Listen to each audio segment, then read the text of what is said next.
let's do this thing. So this is the week 28, July the 7th through the 13th, weekly wrap-up. Hi, I'm Stephanie. You're on my channel.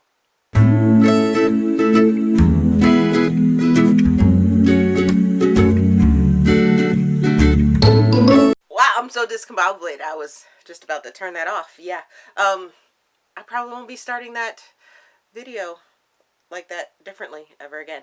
Anyways, this is the week 28, July the 7th through the 13th weekly wrap up. It's where I tell you everything that I read last week and the things that I am currently reading. So let's just get into, I read 7 books last week. Starting off the week, I finished out The Charmer by Avery Flynn. I place this in rom-com. I give it 4 stars. I give it 4 Steam fans, and I listened to it on audiobook. This was read to complete a challenge for, or one of the authors for, a Polycon 20 in 20 challenge, which is to read 20 authors from that huge list of a Polycon authors that will be appearing in 2020, which I'll be going to. So this story follows Felicia and Hudson. Felicia is this nerdy bee person. Nope, she's an ant person. And Hudson is the charmer of his family. You sort of met him in the first book, The Negotiator, and then this is sort of his story. He's the charmer of the family, but he has secrets, and the two of them hit it off at a gala, and of course his mother wants him to, you know, hook up, but he's hesitant because he has secrets, and she likes this other guy, and Hudson decides to help Felicia get the other guy. But lo and behold, yeah, that's not how it works out, and it was lots of fun, and I really enjoyed it. Sort of matchmaking, fake dating. Yeah, that's where I was getting in with that. The next book that I finished was Infinite, which is Indefinite number 2, or Salvation series number 7 by Corinne Michaels. Y'all, whew, this is a contemporary. I give it 5 stars. I give it 2 Steam fans. I read it as an ARC. It comes out on July the 22nd. And this book was just everything. It's everything, everything, everything. It is the conclusion to Ashton and Quinn's story. I really can't talk about it because it does pick up where the cliffhanger left you. And you're just, I mean, I cried pretty much from the beginning of the book to the ending of the book. There were swoony moments, and there was just heartfeltness, and it was bittersweet, and this was just an amazing, amazing book to conclude Ashton and Quinn's story, as well as a conclusion of the Salvation series. If you have not read any of those books, you need to get on it. If you like Navy SEALs and finding out how their women end up sort of balancing them out, Navy SEALs, alpha male, finding their place and their balance, their yin to their yang, and yes, the series is amazing. Corinne is amazing. I now understand why it took her so long to write this story, because this story was just that, just pretty much Corinne's heart on a page, and was like, fillet me open. I've met her a couple times. We've had conversations, things like that. So I sort of feel like I sort of know her a little bit, and I follow her on social media and stuff like that. So I could really see her soul on the page for this duet. So yeah, but it's so beautiful. It is so beautiful. Oh my goodness. Then I read Fire in His Veins, which is Fire Blood Dragon number 6 by Ruby Dixon. I place this in erotic paranormal romance, and I give it 4 stars. I give it 4 Steam fans. I listened to it on audiobook. I read it for Romanceopoly for the space of Creature Crescent. Yeah. And this book follows Andy, who we met in quite a few of the other books, and this is her story. She has a younger brother. She was at one of the forts, which is post-apocalyptic, and there has been a rift in the sky that has brought dragons to our world. And Liam is a guy that has sort of evolved himself let his dragon past go and has figured out how to not have to shift or anything like that to have the madness set in. He's been able to walk amongst us humans and live as a human, and the two of them have this attraction that is just drenches off the page, but they have to become friends, and then they go through some things, and they go on this sort of mission to find Andy's brother who has run away from the fort. And I was so here for it. It hints at so many more books to come. I would love to have a female dragon story. That would be amazing. Oh my goodness, Ruby, can I get that, please? Because I have a feeling that it is coming, and I can't wait for it. I can't wait for it. And then Andy and Liam's story was just great as well, and I just really enjoyed this book. The next book that I finished was One Night Stand by J.S. Cooper and Helen Cooper. I placed this in erotica. They gave this book 2.5 stars. 3 Steam fans. It was kind of steamy, but I listened to it on an audiobook, and I listened to this because I read the prequel at the end of last year, and it was a huge tease, and I was like, oh yeah, I kind of want to get into this story. And then I pretty much didn't need to read the prequel, because the first 5% of this book was the prequel all over again. This story follows Liv, who gets dared by one of her friends at a wedding to hook up with a guy. She hooks up with a guy. He has a magic tongue, and then come to find out this magic tongue guy that she was super attracted to and had a great night of sex with is intertwined with her in a way. So now we have all these different characters. You have Liv, you have her best friend, who I can't remember what her name is. Then you have Liv's brothers, you have her sister, you have Xander, you have Henry. Oh my goodness, so much nonsense. And like, can I go back to the fact that the first 5% of this story was the prequel? So mad at that. And then it was just, the ridiculousness just kept going, just snowballed all the way to the end, and I found myself rolling my eyes and was just irritated with it. So bleh. Next book I read was Balls Out by Avery Flynn. This is a rom-com short. I don't even know that I would say it's erotica. I give it 3 stars. I give it 2 Steam fans. I listened to it on the podcast of Read Me Romance, and I wasn't feeling this story. This story follows Arya, who is trying to fix her mistake of marrying Jace a while ago on a Vegas whim after some things happened with him.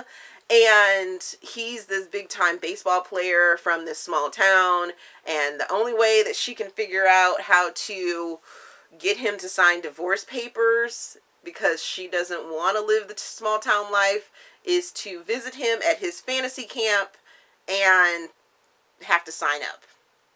But then he catches on, and then they go through some antics. I wasn't there for it. And maybe it was the quasi-southern accents that the narrators put on. For one, there were 2 narrators. There is a male narrator and a female narrator, but the female narrator's voice for how the male should sound didn't sound like the male, and I was just like,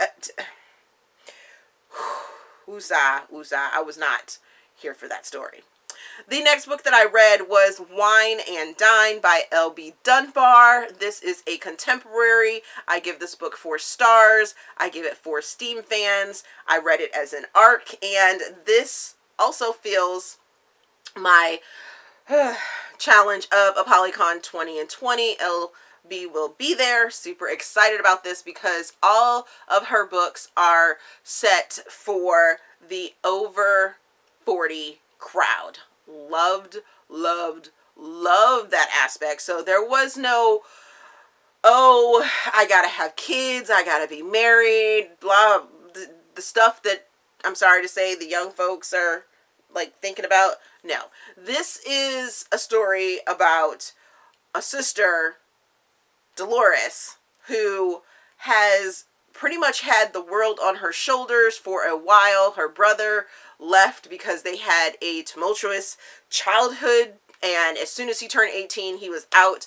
Well, their mother ends up dying like 27, 28 years later, and he comes back in the town and is like, hey, you need a break, go to my California house and just chill, be by yourself, do your thing. But Dolores is like, I have a house to take care of, I have grandma to take care of, I have a diner to take care of. How am I supposed to juggle all this by being in California? He's like, just go, you need a break, mom just died, so just go. Well, on her travels to California, she ends up meeting the next door neighbor of her brother, who is Garrett, and Garrett is a successful over 40 guy as well, and he has settled, and he has some insecurities and things like that, and the two of them meet over a dog that decides to tackle Dolores, who happens to be Garrett's dog, and they have this great banter, they have sexual chemistry. I really enjoyed the story, and I look forward to reading more books by L.B. Dunbar, because they're over 40 main characters. And the final book that I read last week was Demon You Love, which is Lost Boys #2 by L.A. Fiore. I place this in romantic suspense, and I give it 4.5 stars. I give it 4 Steam fans. I read it as an arc.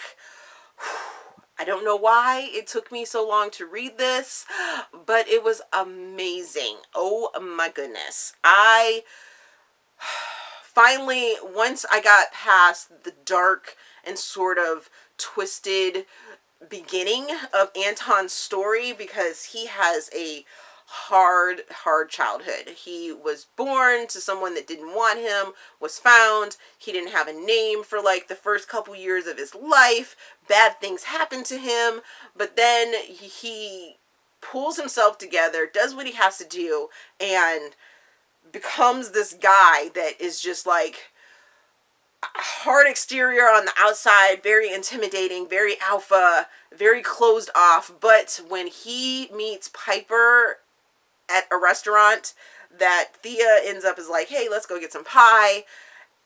Both of them just have like this connection that is just like, it just jumped off the page. It was like, yes, these two people need to be together, and both of them are trying to take care of their families, their makeshift families, and it was just amazing ride.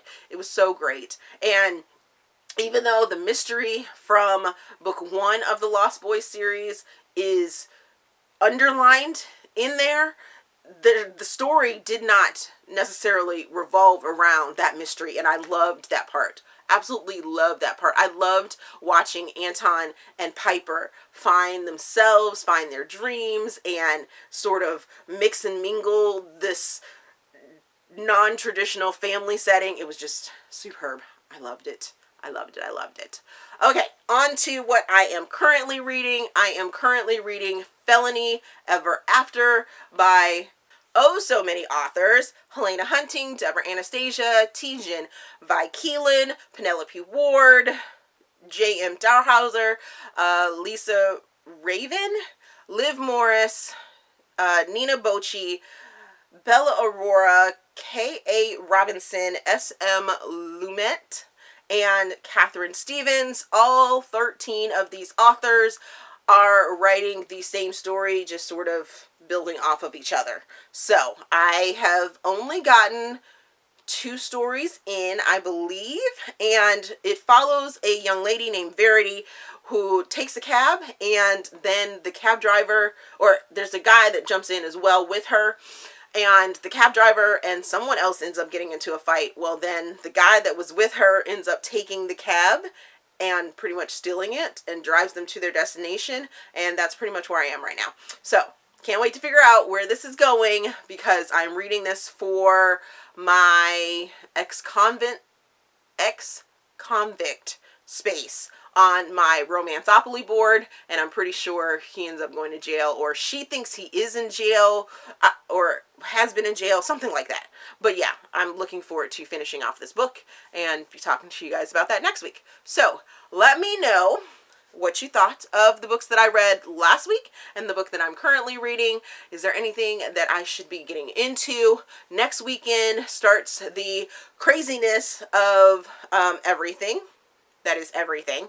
So next Friday and Saturday, or Saturday and Sunday, I will be participating in 24 and 48 like I have done the last 3 or 4 rounds. So make sure you're checking out my Instagram and my Twitter, because I will be super active on them.